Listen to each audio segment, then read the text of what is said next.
ऐसा चालाक चूहा शायद ही कभी देखा गया हो। बिना मेहनत किए सब कुछ पाने के लिए उसने हवा में किले बनाने वाली चाल चली। उसने एक पीली गाय और एक जंगली सुअर को साथ मिलाकर एक बंजर जमीन पर खेती शुरू करवाई। लेकिन जब फसल पकने का वक्त आया तो लालची चूहे के मन में 100 बीघा जमीन पर अकेले कब्जा करने का ख्याल आ गया। उसने एक और साजिश रची ताकि गाय और सुअर आपस में ही लड़ मरे। पहाड़ों और जंगलों के बीच एक गुफा के बाहर 5 दिन से भूखा चूहा हाथ में घास का गुच्छा लिए उसे चबाने लगा। लेकिन उस कच्ची कड़वी घास का स्वाद उसे कुछ ही देर में उबका देने लगा। हाथ में घास देखते हुए चूहा सोचने लगा, काश ये घास एक चाकू होती। घास को असली चाकू में बदलने के लिए अचानक उसके दिमाग में एक आइडिया आया। वह तुरंत गाय के पास गया और बोला, क्या तुम्हें खुशबूदार चावल खाना है? गाय बोली, बिल्कुल चाहिए। ये घास खाते खाते तो जबड़ा दुख गया है। गाय को फंसा हुआ देखकर चूहा बोला, चलो बंजर जमीन साफ करके अनाज उगाते हैं। तुम सुबह काम करना, मैं दोपहर में काम करूंगा। जब फसल तैयार हो जाएगी तो हम आधा आधा बांट लेंगे। चावल खाने की उम्मीद में गाय ने बिना सोचे समझे हाँ कर दी। अब जब चूहे को गाय जैसा मजदूर मिल गया तो वह और लालची हो गया। उसने जंगली सुअर को भी ढूंढ निकाला। उसने सुअर से पूछा, क्या तुम्हें गरम गरम रोटी खाना है? सुअर को फंसाने के लिए चूहे ने कहा, मेरे पास खेती की एक महंगी तकनीक है जो मैंने सीखी है। अगर हम दोनों मिलकर काम करें, मैं सुबह काम करूंगा, तुम दोपहर में। फसल आने पर हम दोनों बराबर बांट लेंगे। यह सुनकर कि थोड़ा सा काम करके जिंदगी आराम से कट जाएगी, सुअर भी मान गया। अगली सुबह तय समय पर गाय खेत जोतने पहुंची, लेकिन जमीन बहुत सख्त थी। लकड़ी का औजार 2 ही वार में टूट गया। औजार टूटते देख गाय ने सोचा, चावल के लिए कुछ भी करना पड़े तो करूंगा। उसने अपने सींगों से सीधे जमीन जोतनी शुरू कर दी। पूरी सुबह में गाय ने बंजर जमीन को उपजाऊ खेत बना दिया। पास ही छिपकर देख रहा चूहा समय पूरा होते ही कीचड़ में लौट गया। उसने खुद को गंदा कर लिया ताकि लगे कि वह भी बहुत मेहनत कर रहा है। फिर वह सुअर के पास गया और बोला, अब तुम्हारी बारी है। सुअर खेत में पहुंचा और आगे का काम शुरू कर दिया। दूर खड़ा चूहा दोनों को अपनी उंगलियों पर नचते देख अंदर ही अंदर खुशी से उछल रहा था। दूसरों से ऊपर होने का मजा ही अलग है, वह सोच रहा था। आने वाले दिनों में चूहे ने ऐसी साफ साफ ड्यूटी बांटी कि गाय और सुअर कभी आमने सामने ही नहीं आए। उन्हें लगा कि चूहे की सिखाई खेती की तकनीक कमाल की है। उन्हें पता ही नहीं था कि ये सब उनकी खुद की मेहनत का नतीजा है। जल्दी ही फसल पक गई। अब चूहा सब कुछ अकेले हड़पना चाहता था। वह पहले सुअर के पास गया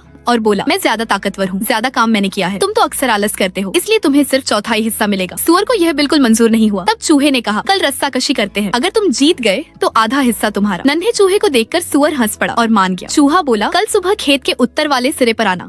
फिर उसी तरह उसने गाय को भी उल्टा सीधा समझाया। गाय भी गुस्से में मान गई। चूहे ने उससे कहा, तुम दक्षिण वाले सिरे पर आना। अगली सुबह गाय और सुअर खेत के 2 छोरों पर खड़े थे। वे एक दूसरे को देख नहीं पा रहे थे। चूहे ने रस्सी का एक सिरा गाय को दिया और रस्सी को पेड़ के चारों ओर घुमा दिया। फिर दूसरा सिरा सुअर को थमा दिया। उसका प्लान था कि दोनों आपस में लड़कर मर जाए और वह आराम से सब ले जाए। जैसे ही उसने शुरू कहा, गाय और सुअर ने पूरी ताकत लगा दी। दोनों खींचते खींचते पेड़ को ही उखाड़ने लगे। चूहे ने कभी सोचा भी नहीं था कि रस्सी पेड़ को ही काट देगी। अचानक पेड़ टूटकर सीधे हंसते हुए चूहे पर गिर पड़ा। पेड़ गिरते देख गाय और सुअर दौड़े आए। तभी उन्होंने देखा कि चूहा पेड़ के नीचे दबा है। पकड़े जाने के डर से चूहे ने अपनी पूंछ तोड़ी और भाग निकला। तभी गाय और सुअर को समझ आया कि अगर पेड़ न गिरता तो वे सच में चूहे के जाल में फंस जाते।